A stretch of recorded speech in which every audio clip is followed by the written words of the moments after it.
श्री परमात्मने नमः। ज्ञानानन्दमयं देवं निर्मलस्फटिकाकृतिम् आधारं सर्वविद्यानां हयग्रीवमुपास्महे। यस्य द्विरदवक्त्राद्यः पारिषद्याः परस्सतं विघ्नं निघ्नन्ति सततं विश्वक्सेनं तमाश्रये। व्यासं वसिष्ठनप्तारं शक्तेः पौत्रमकल्मषम् पराशरात्मजं वन्दे सुकतातं तपोनिधिम्। व्यासाय विष्णुरूपाय व्यासरूपाय विष्णवे नमो वै ब्रह्मनिधये वासिष्ठाय नमो नमः। श्रीगुरुचरणकमलेभ्यो नमः। गुरुर्ब्रह्मा गुरुर्विष्णुः गुरुदेवो महेश्वरः गुरुः साक्षात् परब्रह्म तस्मै श्रीगुरवे नमः। ध्यानमूलं गुरोः मूर्तिः पूजामूलं गुरोः पदं मन्त्रमूलं गुरोर्वाक्यं मोक्षमूलं गुरोः कृपा। श्रीशैलेशदयापात्रं धीभक्त्यादिगुणार्णवं यतीन्द्रप्रवणं वन्दे रम्यजामातरं मुनिम्। लक्ष्मीनाथसमारम्भां नाथयामुनमध्यमाम् अस्मदाचार्यपर्यन्तां वन्दे गुरुपरम्पराम्। यतिपतिपदभृङ्गं कौशिकाधीशचन्द्रं सठरिपुमतसक्तं आदिसिंहार्यभक्तं कमलनयनमार्यानन्तवर्यैकशिष्यं सकलबुधवरिष्ठं योगिराजं भजामि। सकलबुधवरिष्ठं योगिराजं भजामि। अनंत कोटि ब्रह्मांड नायक भगवान श्री हरिको असीम अनुकम्पाबाट हामीहरू स्तोत्र रत्नको विषयमा केही सत्संग गर्दै आइरहेका छौँ। सत्संग सन्ध्या आज 21वां दिन 21वां भागलाई लिएर हामी उपस्थित भइसकेका छौँ। सम्पूर्ण देश विदेशमा रहनुभएका भक्तहरू आफ्नो आफ्नो स्थानमा उपस्थित भइसक्नु भएको छ। स्तोत्र रत्नको पुस्तक यहाँहरूले पक्राउनु नै भएको छ। आजको प्रसङ्ग हाम्रो 57 श्लोक तर्फ यहाँहरूले दृष्टि लगाउनु होला। न देहं न प्राणान् न च सुखमशेषाभिलषितं न चात्मानं नान्यत किमपि तव शेषत्वविभवात् बहिर्भूतं नाथ क्षणमपि सहेयातु शतधा विनाशं तत्सत्यं मधुमथन विज्ञापनमिदम्। यहाँ हेर्नुलाई यसमा दुईटा भगवानको लागि सम्बोधन जस्तो देखियो। एउटा थ भन्ने, अर्को मधुमथन, दुई प्रकारका यहाँ विशेषण छन्। मधु नाम गरेको दानवलाई मन्थन गर्नेवाला, त्यसलाई समाप्त पार्नेवाला मधु दानवलाई मारेर भगवानको नाम मध्वरी भनेर नाम रहेको छ। भगवानलाई मध्वरी भनिन्छ, मधुको हरि। त हे मधुलाई सुदन गरेकोले मारेकोले मधुसूदन पनि भनिन्छ। हे मधुसूदन, हे मधुमथन, हे नाथ, सबैको स्वामी। नाथ शब्दको अर्थ सर्वस्वामिन, यसरी बताउनुहुन्छ। तब यसरी यसको अन्वय हेर्नुहोला। हे नाथ, तब शेषत्व विभवात् बहिर्भूतं देहं क्षणम अपि न सहे प्राणान्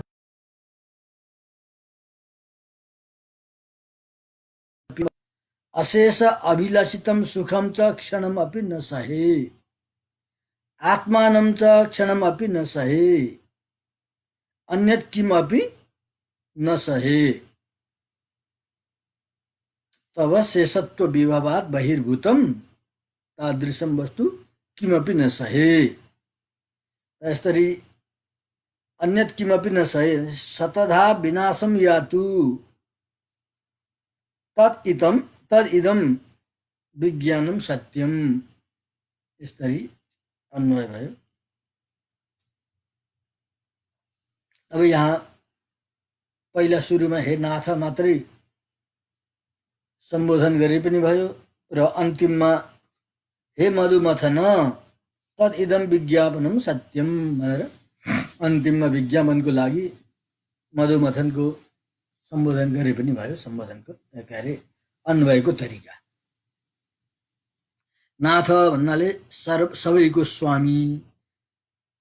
तब शेषत्व विभवात बहिर्भूतम हजुरको शेषत्वदेखि फाल्टु बहिर्भूत भएर हजुरको शेषत्वमा नआउने उपयोग नहुने सम्पूर्ण वैभव ऐश्वर्य जति छ त्यो सम्पूर्ण ऐश्वर्यहरू वैभवहरू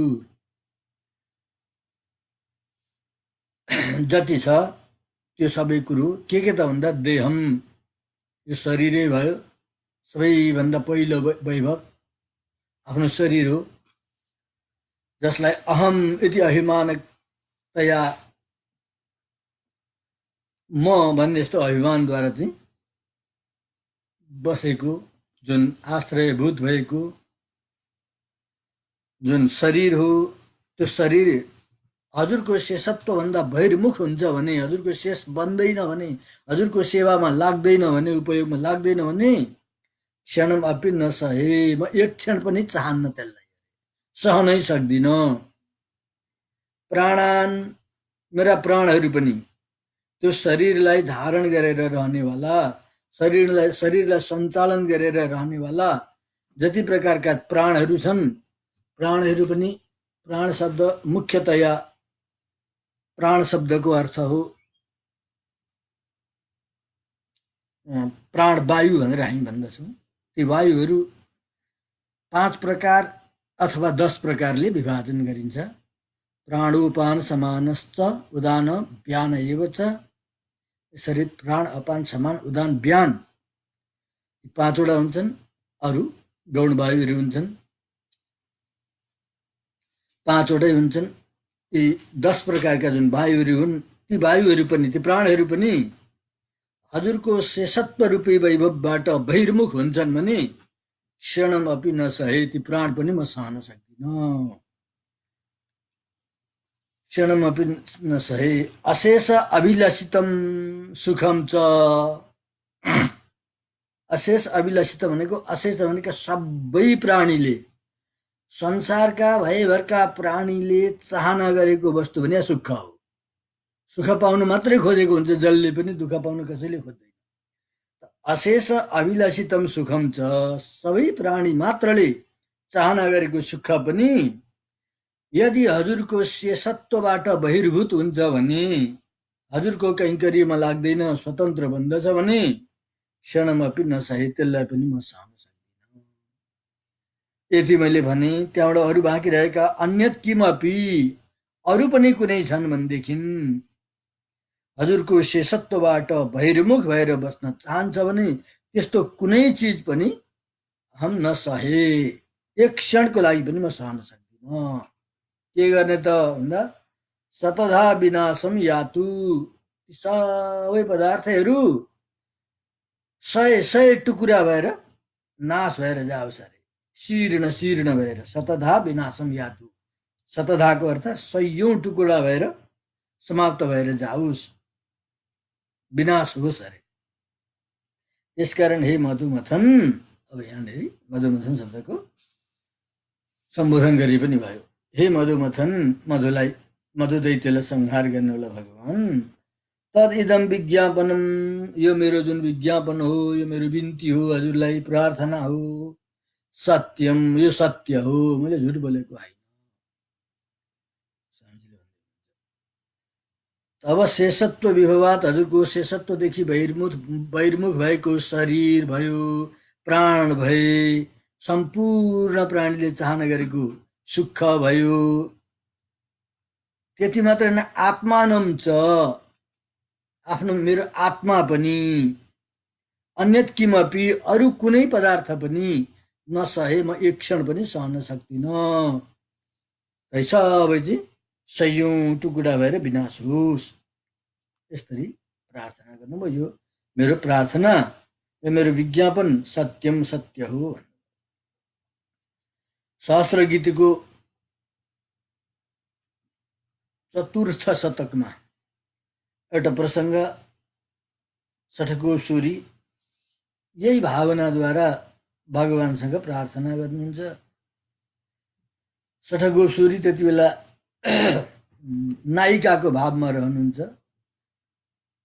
र षठकोपसूरीले धेरै प्रकारको अनुभव गर्नुहुन्छ। कहिले माता बन्नुहुन्छ, कहिले पुत्री बन्नुहुन्छ, कहिले माता पुत्री दुवै, कहिले गुरु बन्नुहुन्छ, कहिले चाहिँ डाक्टर वैद्य भनेर उपदेश गर्नुहुन्छ, कहिले बिरामी बन्नुहुन्छ। यस्तो चाहिँ अभिनय गर्नुहुन्छ सहस्त्र गीतिमा र भगवत अनुभव त्यसरी अलग अलग प्रकारले गर्नुहुन्छ।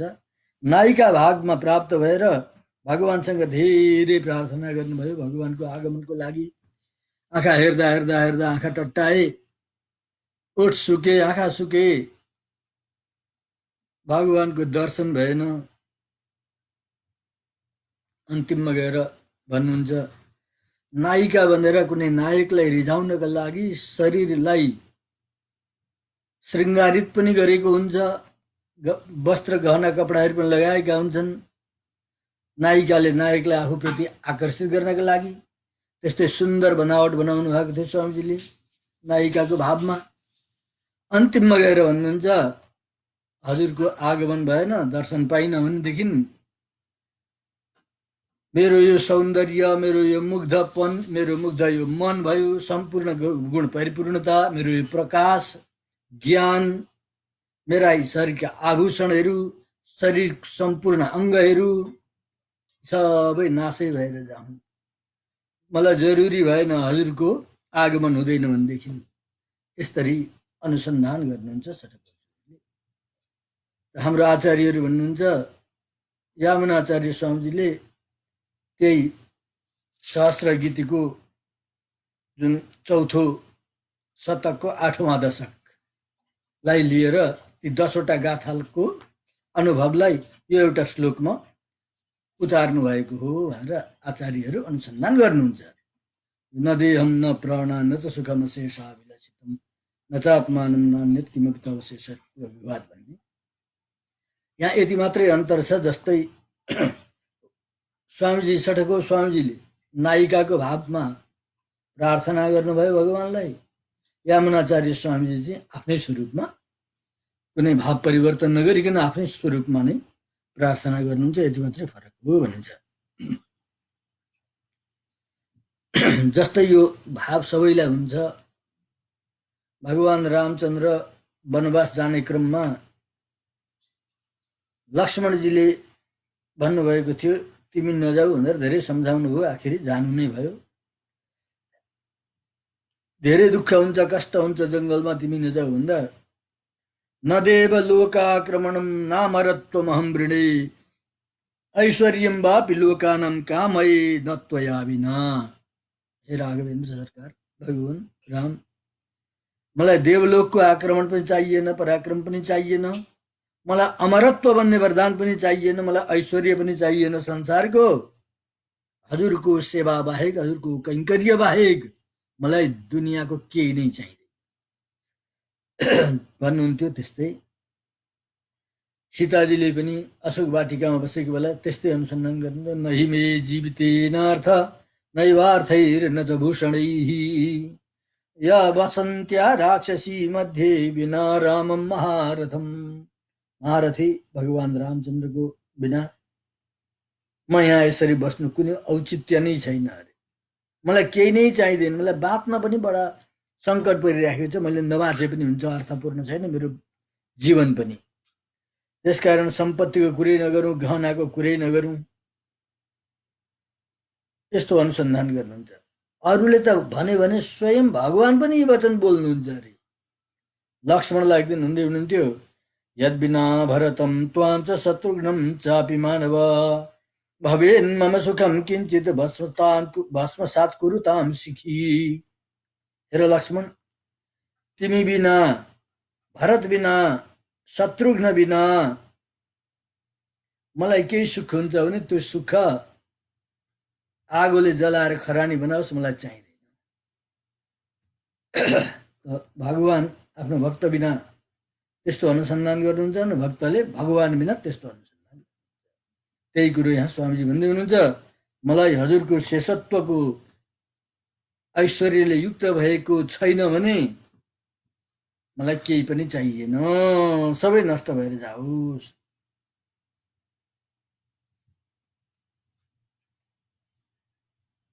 अब यहाँ भगवानको शेषत्वको वैभवले युक्त भएको छैन भने शरीर, प्राण, सुख सम्पत्ति र आत्मा सबै विनाश होस् भनेर बताउँदै हुनुहुन्छ। विनाश हुनुभएको मतलब मरोस् भन्न खोजेको। आत्मतत्व त मर्दैन, स्वामीजीलाई यति कुरो थाहा थिएन होला, किन आत्मालाई पनि आत्मानम शब्द प्रयोग गर्नुभयो। आत्मा पनि विनाश होस् किन भन्नुभयो त भन्दा यहाँ भनिन्छ आत्मतत्व भगवानको शेषत्व बन्दैन, शेषत्वको भावना राख्दैन, शेष बन्दैन भने त्यो मरे तुल्य हो अरे। मर्न त मरे आउँदैन, तर त्यसको केही काम हुँदैन, काम नआउने हो भनेर चाहिँ यो विज्ञापन गर्दै हुनुहुन्छ। अब यो विज्ञापन साँच्चै मैले बाहिर बाहिर भनेको होइन भगवान, यो कृत्रिम विज्ञापन होइन, यो चाहिँ बिल्कुल सत्य कुरो हो। यदि यसमा अलिकति पनि असत्यता रहेछ, मैले नचाहेर त्यतिकै फुल पारेर ठिक पारेर मात्रै भन्दैछु भने हजुरको नाम त मधुमथन हो।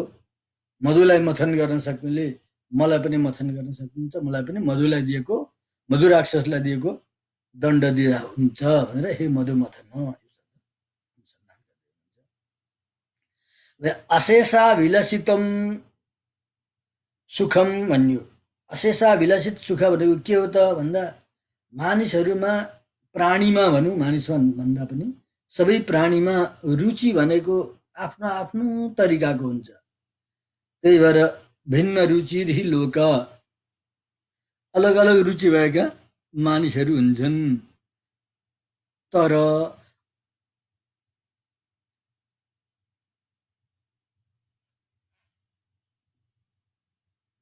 सबैले चाहेको एउटा वस्तु चाहिँ सबैले चाहेको हुन्छ अरे, त्यो सुख। सुख भन्ने वस्तु सबैको अपेक्षित हुन्छ, सबैले चाहिराखेका हुन्छन्। त्यसकारण अशेषाभिलषितम सुखम भन्यो। त अशेषाभिलषितम सुखम अथवा अशेषाभिलषितम अन्यत किमपि, यो दुईतिर अर्थ अशेषाभिलषितम सुखममा पनि अन्वय गर्न सकियो, अन्यत किम अपीमा पनि अन्वय गर्न सकियो। अरू पनि कुनै आफूलाई काम लाग्ने वस्तुहरू छन् भनेदेखि ती सबै के त भन्दा तब शेषत्व विवाद बहिर्भूतम क्षणमपि नसहे, हजुरको शेषत्वदेखि बिना बहिर्मुख छ भनेदेखि एकछिन पनि म सहन सक्दिनँ। शतधा विनाशम यातु, सयौं टुकुडा भएर जाओस्। यसमा आत्मतत्वको नाश होस् भन्नको मतलब त्यसको तिरस्कारलाई सम्झिनु पर्यो। भगवत शरणागति हुँदैन, भगवत शेषत्वलाई स्वीकार गर्दैन, भगवानको पराधीनतालाई स्वीकार गर्दैन भने त्यसलाई तिरस्कार गरियो। यस विषयमा एउटा प्रसङ्ग बडा विचित्रको आउँछ। आफूसँग भएको सम्पत्तिलाई कसरी नाश गर्ने भन्ने कुरो यहाँहरूले सुन्नुभएको छ भने गोदा प्रबन्ध, हामी गोदा सुक्त पनि भन्छौँ यसलाई। गोदाम्बाजीले अनुसन्धान गर्नुहुन्छ। 144वटा पद्यहरू छन् जसलाई नाच्यार तिरुमोली नामद्वारा हाम्रा पूर्वाचार्यहरू बताउनुहुन्छ। संस्कृत भाषामा त्यसलाई गोदा सुक्त भनिन्छ। त्यसमा अनुसन्धान गर्नुहुन्छ। आफैलाई भन्दै हुनुहुन्छ मेरा शरीरका अङ्गहरू, कुनै विशेष अङ्गलाई लिएर बताउनु भएको छ भनेर चाहिँ, मेरा शरीरका अङ्गहरू भगवत कैङ्कर्यमा लाग्दैन भने उखेलेर लगेर फालिदिन्छु भने यस्तो अनुभव पनि गर्नुहुन्छ गोदाम्बाजीले। त्यस्तै भगवत शेषत्व भन्दा विमुख भएको शरीरका अङ्ग र जति प्रकारका चाहिँ संसारको सुख शैल ऐश्वर्यहरू सबै म सहन सक्दिनँ भन्दै हुनुहुन्छ। अब नानाविध दोष परिपूर्ण यो भवसागरमा भगवत शेषत्वमा नै रहेर दृढ भएर भगवत कैङ्कर्य मात्रै एउटा चाहिँ चाहनामा निष्ठा राख्दै हुनुहुन्छ। त किन यो वस्तु माग्दै हुनुहुन्छ त स्वामीजीले, त्यस्तो किन चाहना गर्दै हुनुहुन्छ त भन्दा अगाडिको श्लोकबाट त्यसलाई पुष्टि गर्दै हुनुहुन्छ। 58मा श्लोक। दुरन्तस्यानादेरपरिहरणीयस्य महतः निहीनाचारोऽहं नृपसुरशुभस्यास्पदमपि दया सिन्धो बन्धो निरवधिकवात्सल्यजलधे तव स्मारं स्मारं गुणगणमिति इच्छामि गतभिः।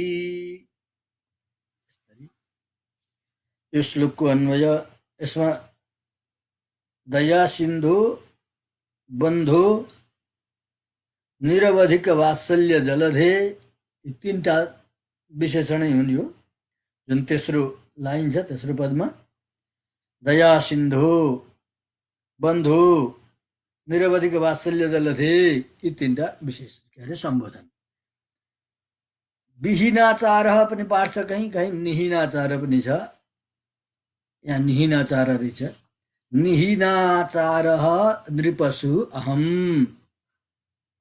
निकृष्ट अत्यन्त हीन अर्थ, अथवा विहीनाचार भनेको आचारबाट विहीन। निहीन आचार नृपसु अहम दुरन्तस्य अनादेः अपरिहरणीयस्य महतः अशुभस्य आस्पदम अपि तव गुणगणं स्मारं स्मारं गतभिः इति इच्छामि। यस्तो चाहिँ अन्वय गर्ने। यसको तात्पर्य हो दया सिन्धु, हे दयाका सागर। भगवानलाई दयाको सागर भनिन्छ। भगवानमा कति दया छ भन्ने कुरो नापेर जोखेर पार लाग्दैन, त्यसकारण समुद्र भनेर सकियो। समुद्रमा कति घडा पानी छ भने कसले थाहा पाउँछ, कति छ कति छ। त्यस्तै भगवानको मा दया कति छ त भन्दा दयाको सागर। हे दया सिन्धु, हे बन्धु, जीवको सकल विध बन्धु भगवान, सम्पूर्ण प्रकारको बन्धु भगवान नै हुनुहुन्छ। अगाडि भन्नुहुन्छ यो कुरो, पितात्वम मातात्वम दैततनयस्त्वम प्रियसुहृत् त्वमेव त्वम मित्रम। सबै भगवानमा नै बन्धुत्व रहन्छ, सर्वविध बन्धुत्व। हे बन्धु, निरवधिक वात्सल्य जलधे, भगवानमा वात्सल्य गुण छ। कति छ त भन्दा निरवधिक अरे, त्योभन्दा धेरै वात्सल्यता कुनैमा छँदै छैन। न त्यति छ न त्योभन्दा बढी छ। भगवानमा जति वात्सल्यता छ त्यति अरू कसैमा छैन, र त्योभन्दा धेरै हुनु त कुरै आएन। र निरवधिक वात्सल्य गुणको के त भन्दा जलधे, यहाँ पनि समुद्र भन्यो। सीमातीत वात्सल्य गुणको महासागर हे भगवान। म कस्तो छु भन्दा निहीन आचार, अत्यन्त क्षुद्र कर्म गर्नेवाला। को त म नृपशु अरे, मानिसको रूपमा देखिनेवाला एउटा पशु हुँ। मनुष्य शरीरधारी जनावर। अहम म जनावरको जस्तै आचरण गर्ने भएकोले नृपशु भन्नुहुन्छ। निहीन आचार, अत्यन्त क्षुद्र कर्म गर्नेवाला, आचार रहित र मनुष्य शरीर धारण गर्नेवाला एउटा पशु। अहम म दुरन्तस्य अनादेः अपरिहरणीयस्य महतः अशुभस्य आस्पदम। सबै अशुभ शब्दका विशेषण। म यस्तो अशुभ छु। अशुभ भनेको पाप। ममा यति पाप छन्। कति छन् त भन्दा दुरन्तस्य अरे, यसको अन्त्य नै छैन। अन्त्य गन्ती गर्ने भनेदेखि कति होला त गन्दै जानु भने अन्त्य नै हुँदैन। कहिलेदेखि गर्न थालेको जस्तो तैँले पाप भन्नु होला। अनादेहे, आदि पनि छैन यसको। मैले गर्न थालेको अपराधको, अशुभको, पापको न आदि छ न अन्त्य छ। दुरन्तस्य अनादेहे। अनि कुनै दिन त सकिएला नि भन्दा अपरिहरणीय, अपरिहरणीयस्य अरे, कहिले परिहार गरेरै नसकिनेवाला, समाप्त गरेरै नसकिनेवाला त्यस्तो महतः धेरै ठुलो पहाडका पहाड, अशुभस्य पापस्य, अशुभ भनेको पाप, पापको आस्पदम आश्रय, महापापको आश्रय भएको अहम त्यस्तो म, यस्तो अपराधै अपराधयुक्त भएको छँदो पनि अपि, त्यस्तो भए तापनि तब गुणगणम, हजुरका गुणका समूहहरूलाई स्मारम स्मारम, अरे सम्झिँदै सम्झिँदै, हजुरका शुभ गुणहरूको गण समुदायलाई सम्झिँदै सम्झिँदै, गतभिः डर हराएको जस्तो, इति इच्छामि, यस्तो चाहिँ म चाहना गर्दछु। के चाहना गर्दछु त भन्दा पूर्वोक्त पद्यमा बताएको शेषत्वलाई चाहना गर्दछु। पूर्व पद्यमा हजुरको शेषत्वदेखि बहिर्मुख सबै नष्ट होस् र हजुरको शेषत्व बन्न पाइयोस् भनेर जुन चाहना गर्नुभएको थियो, त्यही अनुसार चाहिँ इति इच्छामि, त्यो हजुरको शेषत्वलाई म चाहना गर्दछु। यसको अर्थ अलि अप्ठ्यारो महसुस भयो होला। निहीन आचार, आचारहीन नृपशु, मानिस रूपी पशु अहम म, दुरन्तस्य अनादे अपरिहरणीयस्य महत अशुभस्य आस्पदम अपि, अन्त्य पनि नहुने र आदि पनि नभएको र कहिले परिहार पनि नहुनेवाला विशाल ठुलो अपराधको आश्रय भएको भए तापनि तब गणम स्मारम स्मारम, हजुरका गुण समूहको स्मरण गर्दै गर्दै गतभी डर हराएको जस्तो भएर इति इच्छामि, यस्तो हजुरको शेषत्वलाई चाहना गर्दछु भन्ने कुरा, यसको अर्थ भयो श्लोकको। अब यहाँ स्मारम स्मारम शब्दमा एउटा प्रसङ्ग आउँछ। ब्रह्माजीले भगवानको दिव्य स्तुति गर्दाखेरि बडा विचित्रको एउटा शब्द प्रयोग गर्नुहुन्छ, मलाई कुनै वस्तुको पनि काम जरुरी परेन अरे भन्नुहुन्छ। मलाई स्नानदेवलाई पनि नमस्कार गर्नुहुन्छ, हे स्नानदेव तिमीलाई टाढैबाट नमस्कार छ, सन्ध्या वन्दन तिम्रो पनि कल्याण होस् अरे। सन्ध्या वन्दन भद्रमस्तु भवते भो स्नान तुभ्यम नम, हे देवताहरू हो म तपाईहरूको अर्चना पूजा गर्न पनि भ्याउँदिन अरे। भो देवा पितरश्च तर्पण विधौ नाहम क्षम, मलाई क्षमता छैन अरे, क्षम्यता, मलाई क्षमा गर्नुहोला। के गर्छौ त भन्नुहोला। यत्र क्वापि निषिद्य यादव कुलोत्तंसस्य कंसद्विषः स्मारम स्मारम अघम हरामि तदलम मन्ये कि मन्ये नमे, जहाँ कहीँ जस्तो तस्तो अवस्थामा भए पनि यदुकुल शिरोमणि भगवान श्री कृष्णको दिव्य नामको जप गरेर अथवा उहाँका गुणगणको स्मरण गरेर समय बिताउनु पाए मलाई पुग्छ, अर्थ कुनै जरुरी छैन। यहाँ यमुनाचार्य स्वामीजी पनि तब गुणगणम स्मारम स्मारम, हजुरका गुण समूहलाई स्मरण गर्दै गर्दै गतभी, अरे साह्रै डर लागेको थियो, अब म त फस्ने भयो यो संसारमा भनेर अलिकति डर हराएको जस्तो भएर हजुरको शेषत्वलाई चाहना गर्दछु, यो प्रार्थना।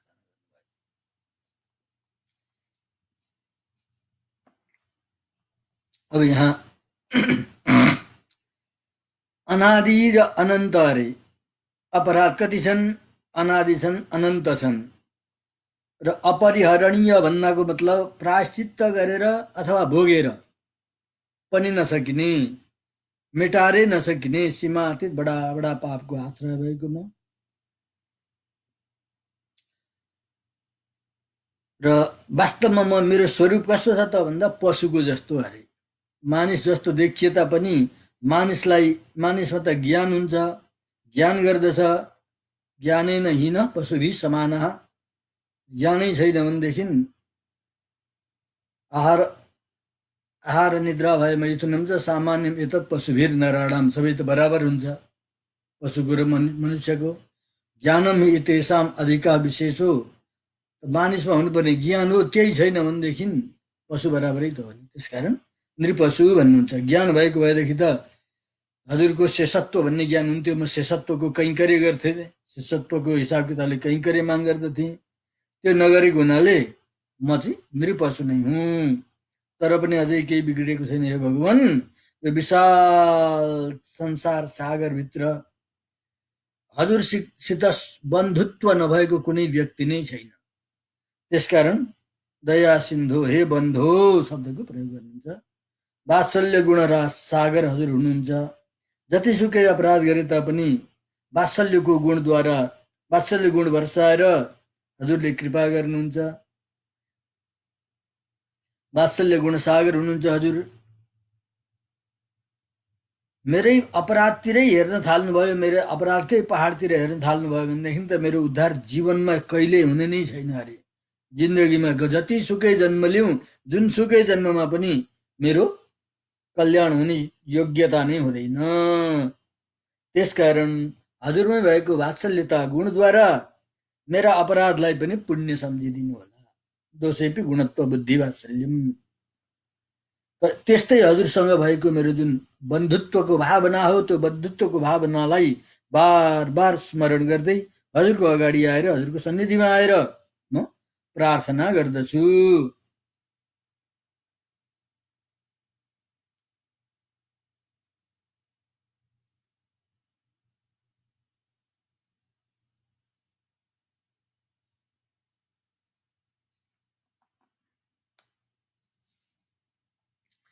यसको तात्पर्य तिमीले आजसम्म नराम्रा काम गरिहालेछौ,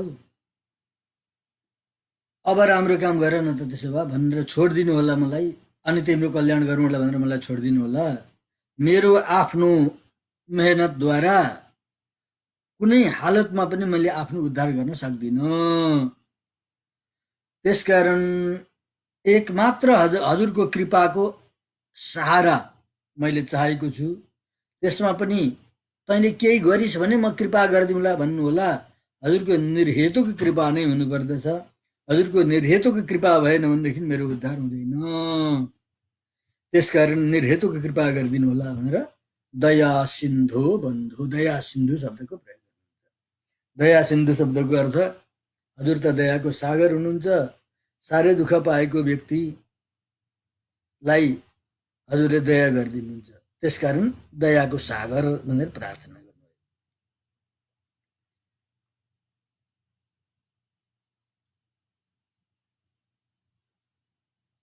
यसरी प्रपन्न जनताले जहिले सुकै पनि अनुसन्धान गर्ने विषय नै यही हो अरे। मैले यत्रो अपराध गरेको छु, भगवान्ले मलाई रक्षा गर्नुहुन्न होला भनेर डराएर बस्ने होइन। भगवान्सँग हाम्रा नाना प्रकारका सम्बन्धहरू छन्। त्यो सम्बन्धलाई हेरेर पनि भगवान्ले रक्षा गर्नुहुन्छ भनेर चाहिँ गत म डरबाट चाहिँ अलिकति बाहिर निस्केको छु। अब यहाँ यत्रो कुरो बताइसकेपछि भगवान्ले भन्नुभयो अरे,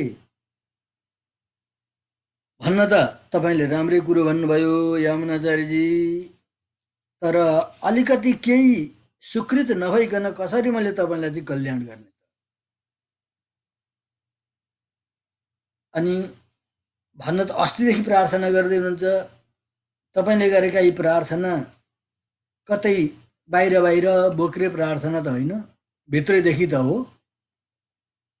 भगवान्ले चाहिँ मन चोर्दा सोध्नु पनि भयो। त्यही भएर यामुनाचार्य स्वामीजी भन्दै हुनुहुन्छ, यद्यपि हुन त नक्कली नै हो अरे। मैले प्रार्थना गरेको सबै कुरो भित्रैदेखि गर्थेँ भनेदेखि त हजुरलाई थाहा भइहाल्थ्यो, उहिले मेरो कल्याण भइहाल्थ्यो। यो पनि नक्कली भक्ति नै हो मेरो। तर यही मेरो जुन नक्कली भक्ति छ, यही नक्कली भक्तिद्वारा नै पनि मलाई कृपा गर्नु होला, यसैले बहाना बनाएर पनि भन्दै फेरि अगाडिको श्लोकबाट भगवानको प्रश्नको उत्तर दिँदै, अनिच्छन्नप्येवं यदि पुनरितिच्छन्निव रजस तमस छन्नस छदमस स्तुतिवचन भङ्गिमरजयं तथापि थं रूपं वचनमवलम्ब्यापि कृपया त्वमेवैवं भूतं धरणिधर मे शिक्षय मनः। यहाँ धरणीधर शब्दको प्रयोग भयो भगवानलाई सम्बोधन गर्दा। हे धरणीधर, म कस्तो छु? रजः तमः छन्न, रजोगुण र तमोगुणले ढाकिएको। एवं वास्तवमा भन्ने हो भनेदेखि यसरी अनिच्छन् अपि, चाहना नभइकन पनि, इच्छन् इति इव, चाहना गर्दो छँदो झैँ, यसरी चाहिँ अन्वय गर्ने। धरणीधर रजस्तमच्छन्नः अहम् एवं अनिच्छन् अपि इति इच्छन् इव छद्मस्तुतिवचन भङ्गिं यदि पुनः अरचयं तथापि इत्थं रूपं वचनम् अवलम्ब्य कृपया त्वम् एव एवं भूतं मे मनः शिक्षय।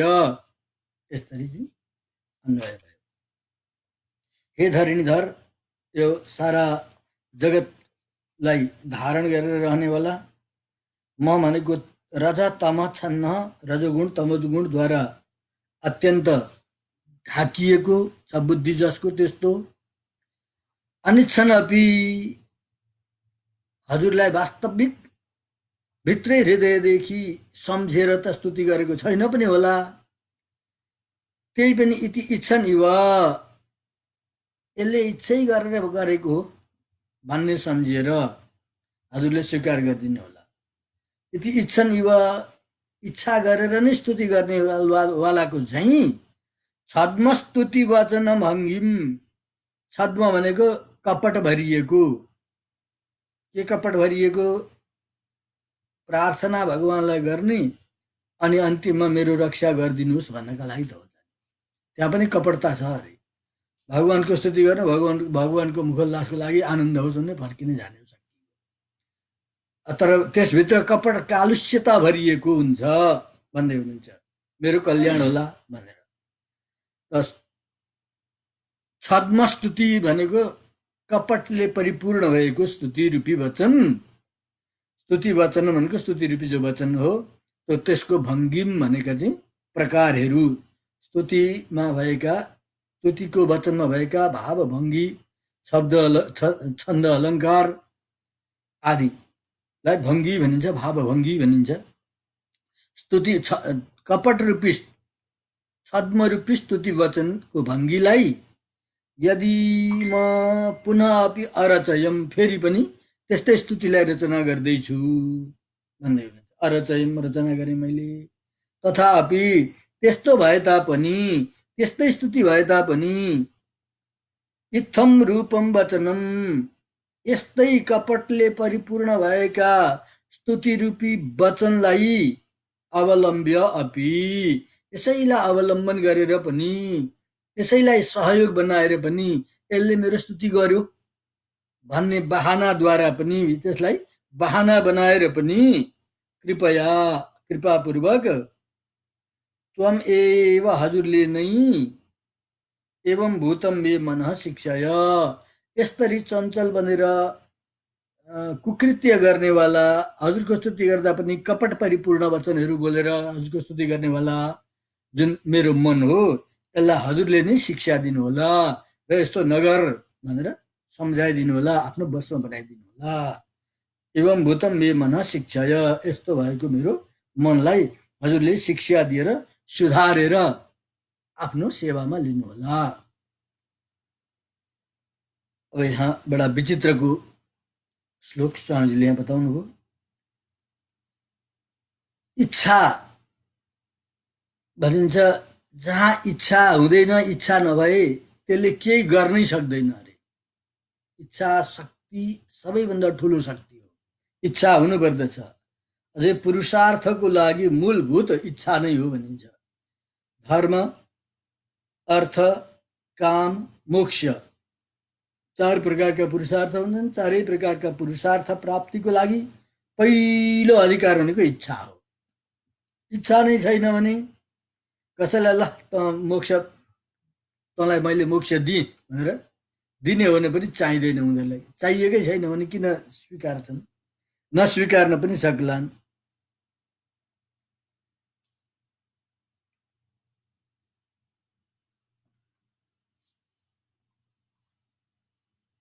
अब यसरी वास्तवमा भने मोक्ष प्राप्तिको निमित्त साधना अनुष्ठान गरेर त प्राप्त गर्न कसैले सक्दैन।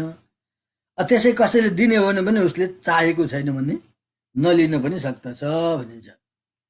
तर इच्छा नभइकन त्यो मोक्ष भन्ने वस्तु पनि मिल्दैन, अर्थो केही त मिल्दैन भने मोक्ष भन्ने वस्तु त मिल्ने कुरै आउँदैन।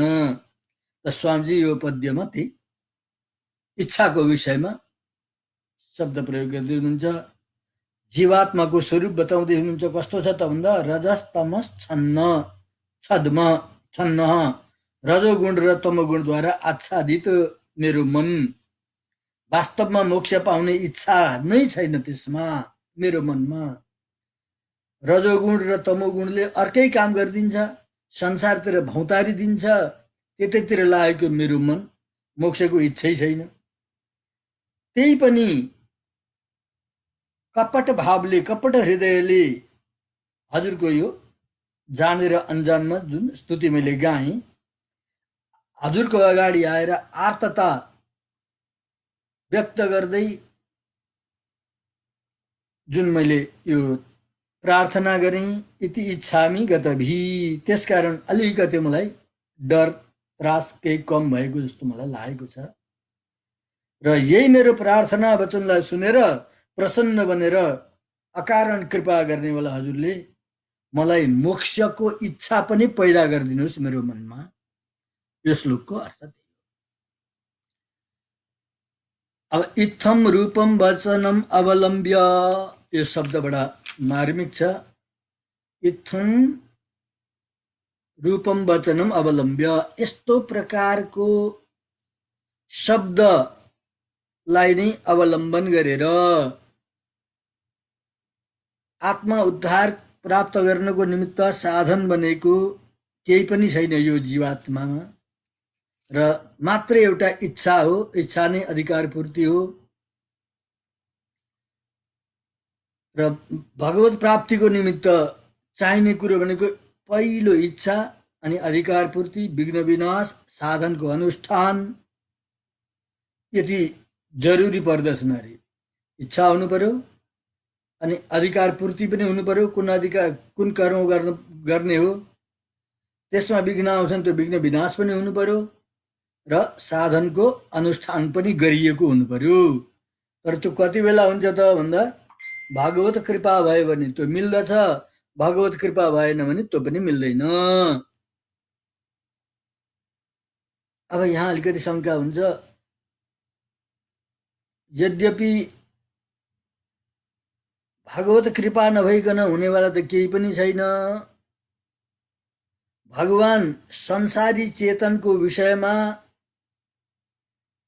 कुनै एउटा संसारी चेतनको विषयमा विशेष कृपा देखाएर दया गरेर त्यसको उद्धार गर्ने हो नि, एउटालाई गरेर हुँदैन, सबैलाई गर्नुपर्ने हुन्छ। भगवानलाई पनि अप्ठ्यारो छ, भगवानलाई पनि त्यति सजिलो चेतनलाई मुक्ति दिनलाई मिल्दैन अरे।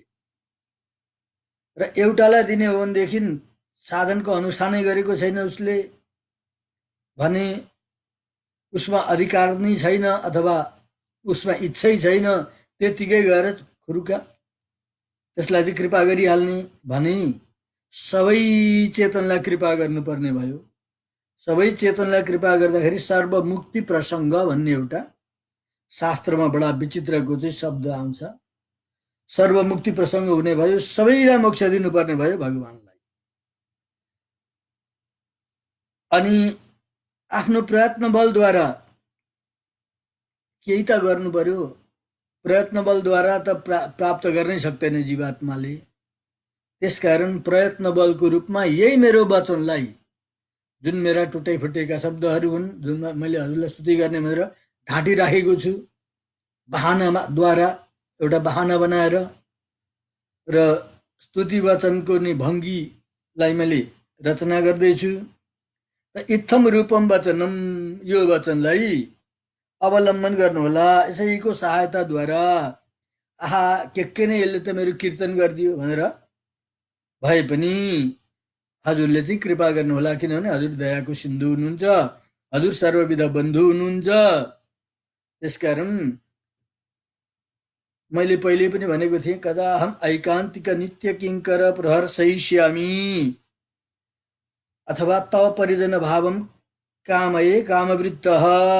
हजुरको परिजन भाव, हजुरको दास्यत्वलाई चाहना गर्दछु, कामनाले घेरिएको छँदु। कहिले हजुरको नित्य किङ्कर, ऐकान्तिक नित्य किङ्कर भएर हजुरलाई प्रसन्न बनाउने होला।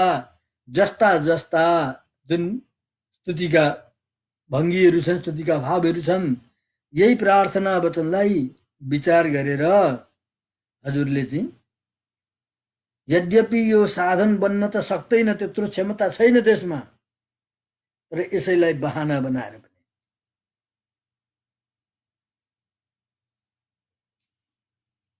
अनि तिमीले त्यति भन्ने बित्तिकै तिम्रा सम्पूर्ण अपराध नष्ट भइहाल्ला नि त, सकिएला त, त्यत्रो ठुलो तिमीले प्रार्थना गरेका छौ, त्यत्रो शक्ति होला तिम्रो प्रार्थनामा भन्नु होला। यसलाई मात्रै हजुरले एउटा बहाना बनाइदिनु होला। यसले पनि गर्यो नि त, केही त गर्यो भनेर त्यसलाई ब्याज बनाएर, बहाना बनाएर गरिदिने त हजुरको दयाले हो नि। दया छ नि हजुर, हजुरको दया गुण छ। त्यसकारण हजुरले चाहिँ कृपा गरेर हजुरलाई दानवीर पनि भन्छन्, दया रूपी दान दिनको लागि हजुर वीर हुनु पर्यो, सुर हुनु पर्यो। दान गरिदिनुहोस् त्यही दयाको। त्यसकारण इदम वचनम अवलम्ब्य, यो शब्द प्रयोग गर्दै हुनुहुन्छ। अवलम्ब्य भन्नाले यसलाई ब्याज अरे, बहाना भनेको ब्याज अथवा बहाना। वास्तवमा त यसको अर्थ के हो त भन्दा, तिमीलाई चाहिँ मैले कृपा गरौँला, अर्कालाई चाहिँ नगर्दाखेरि मलाई दोष लाग्दैन पनि भन्नुहुन्छ भगवान्ले। सबै कुरोलाई हेरेर वास्तविक यो अत्यन्त थोरै त्यत्तिकै निर्हेतुक कृपा गर्दा हजुरलाई पक्षपातको डर हुन्छ, उसलाई चाहिँ यमुनाचार्यलाई चाहिँ रक्षा गरौँ, हामी पनि त त्यस्तै अपराधी थियौँ, हामीलाई किन गर्नु भएन भगवान्ले भन्छन् भन्ने लाग्छ भने, मैले गरेको यो जुन प्रार्थना हो यति त यसले गरेको थियो भने यसलाई बहाना बनाइदिनुहोस् अरे। बहानाको अर्थ के त भन्दा, अहेतुत्वे सति अति प्रसङ्ग बारकत्वम ब्याजत्वम। ब्याज बहाना भनेको अहेतुत्वे सति, यद्यपि ऊ मोक्षको लागि कारण बन्न सक्दैन, त्यो उपाय बन्न सक्दैन तापनि अति प्रसङ्ग बारकत्वम, अरूमा उसलाई दिइछ भने हामीलाई किन दिँदैनस् भन्ने जुन हजुरमा दोष आउँछ त्यसलाई निवारण गर्न अवश्य सक्षम हुन्छ त्यो शब्द, त्यो वस्तु। त्यसैलाई बहाना भनिन्छ। त्यसैलाई बहाना बनाएर हजुरले कृपा गरिबक्सियोस्।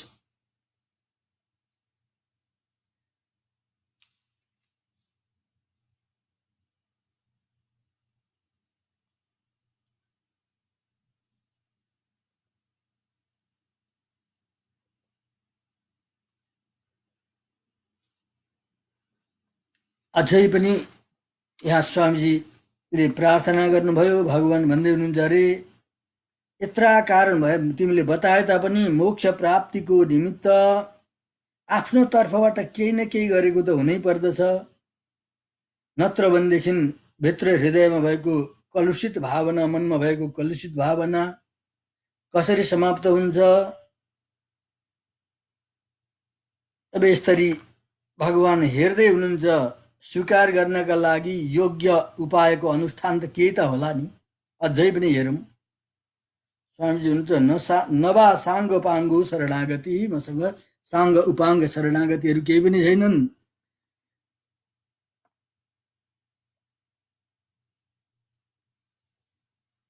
मोक्ष पाउनको लागि सच्चा इच्छा पनि छैन, नक्कली प्रार्थना भन्दै हुनुहुन्छ तपाईँ। कसरी मुक्ति दिने? फेरि पनि भगवान्ले चाहिँ प्रत्यक्ष बोलेर यहाँ बताउनु भएको हुनुहुन्न, भगवानको भावभङ्गीबाट, भावबाट स्वामीजीले थाहा पाउनुहुन्छ। त्यही भएर स्वामीजीले अरू थोक त मसँग खोजेर हजुरले केही नै भेट्नुहुन्न। यही स्तुति वचनलाई नै हजुरले चाहिँ स्मरण गर्नुभयो भने यसैलाई बहाना बनाउन सक्नुहुन्छ। अर्थक उपाय केही पनि छैन मसँग। र हजुरको दया सिन्धु, हजुरलाई मैले भने वात्सल्य जलधे भने वात्सल्य गुणको सागर हुनुहुन्छ। यस हजुरका गुणको स्मरण गरेर मलाई मोक्ष दिन सक्नुहुन्न भने पनि मेरो मनलाई शिक्षा त दिनुहोस्, मेरो मनलाई आफै सम्हालिदिनुहोस् र मेरा वचनलाई चाहिँ अवलम्बन गरेर मेरो मनमा सद्बुद्धि प्रदान गर्नुहोस्। प्रदान गरिसकेपछि मुमुक्षा भन्ने वस्तु, मोक्ष हुने इच्छा प्रकट गराइदिनुहोस्। प्रकट भइसकेपछि क्रमशः फेरि पुरुषार्थ प्रदान गर्नुहोला। यसरी यो श्लोकको भाव हो। अब यहाँ रामानुज स्वामीजीको जुन शरणागति गद्यको एउटा प्रसङ्ग ल्याएर यहाँ बताउँदै हुनुहुन्छ।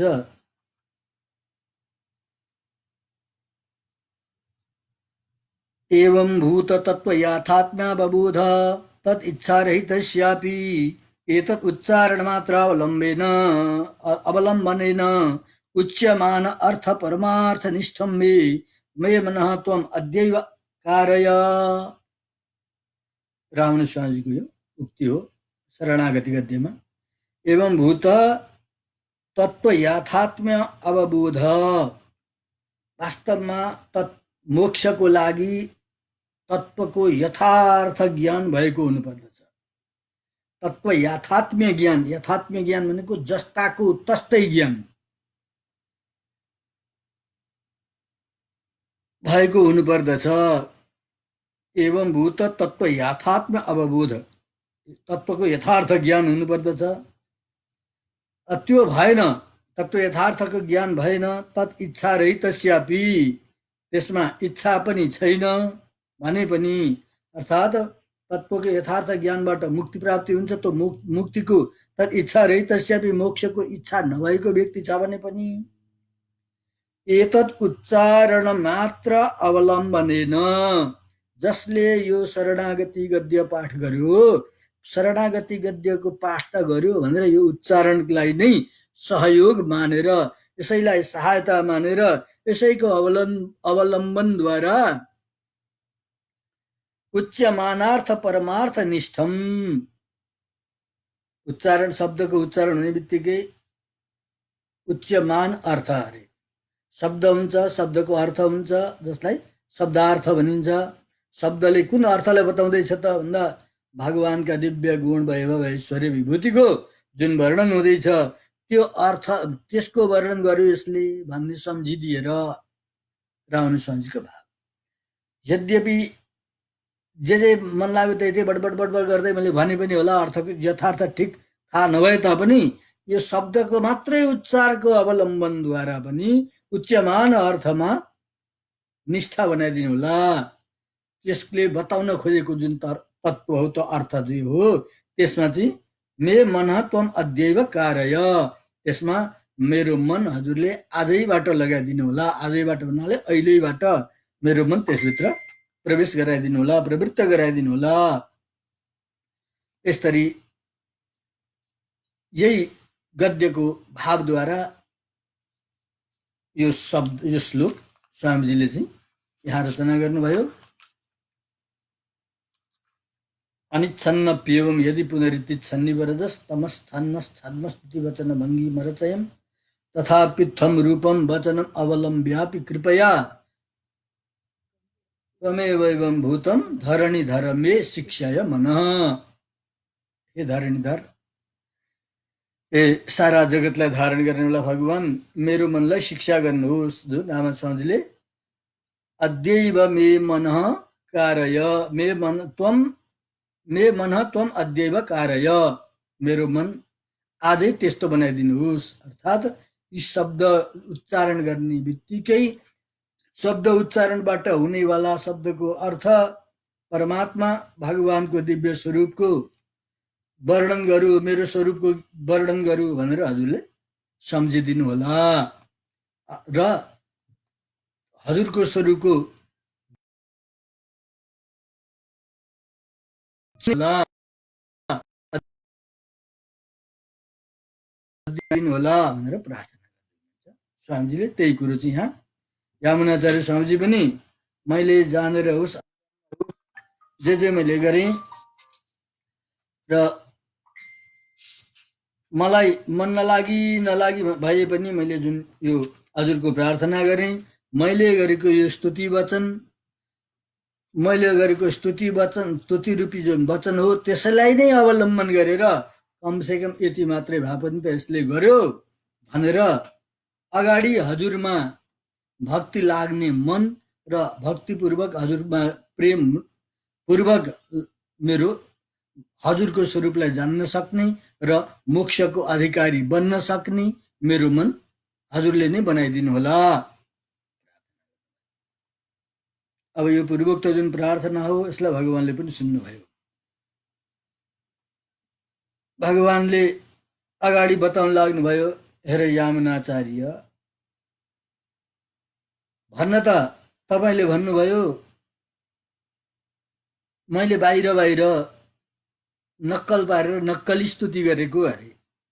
मनः सहकार अविरहित, मन सहकारी नभइकन, मन नलागिकन केवल बाहिरबाट स्तुति गर्नुभयो। अनि त्यो बाहिरबाट बनाएको स्तुतिबाट नै पनि उद्धार माग्ने कस्तो तपाईको चाहिँ यो भावना हो त। त्यसकारण उद्धार गर्नको लागि मलाई त्यत्रो आवश्यक पर्छ जस्तो लागेन। भित्री मनदेखि गर्नुस् चाहिन्छ भनेदेखि। त्यसकारण म चाहिँ तपाईको यो बहानाद्वारा मोक्ष दिन सक्दिन भने जस्तो भगवानले चाहिँ बताउँदै हुनुहुन्छ। यहाँ तपाईले जुन चाहना गरेको काम हो त्यो त बन्दैन मबाट, तपाईको भित्री मनबाट यो बनेको छैन भनेदेखि। यसरी चाहिँ जो भगवानले बताइदिनु भयो। अब यसको प्रत्युत्तरमा अगाडि स्वामीजी बताउँदै हुनुहुन्छ, हे भगवान, हजुरले मैले गरेको जुन स्तुति हो त्यसैलाई अवलम्बन गरेर, त्यसैलाई बहाना बनाएर, त्यसैलाई ब्याज बनाएर मलाई हजुरले कृपा गर्नु नै पर्ने हुन्छ भनेर चाहिँ अपरिहार्य सम्बन्धको विषयमा फेरि भगवानसँग प्रार्थना गर्दै हुनुहुन्छ। यति कारणले, यति सम्बन्ध भएको हुनाले, यति सम्बन्धको कारण हजुरले मलाई स्वीकार नगरी हुँदैन भनेर प्रार्थना गर्दै हुनुहुन्छ। अगाडिको श्लोकबाट र अगाडिको श्लोक पूर्ण गर्ने समय हाम्रो अहिले छैन। यो श्लोक हो, पिता त्वं माता त्वं दैत तनयस्त्वं प्रियसुहृत् त्वमेव त्वं मित्रं गुरुरसिकतिश्चासि जगतां त्वदीयस्त्वद्भृत्यस्तव परिजनस्त्वद्गतिरहं प्रपन्नश्चैवं सत्यमपि तवैवास्मि हि भर। जुन यो 60वां श्लोक हो। यसबाट भोलि हामी स्वामीजीले चाहना गर्नुभएको र भगवानसँग भएका बन्धुत्वको विषयमा प्रार्थना हुन्छ र भगवानले कृपा गर्नुहुन्छ।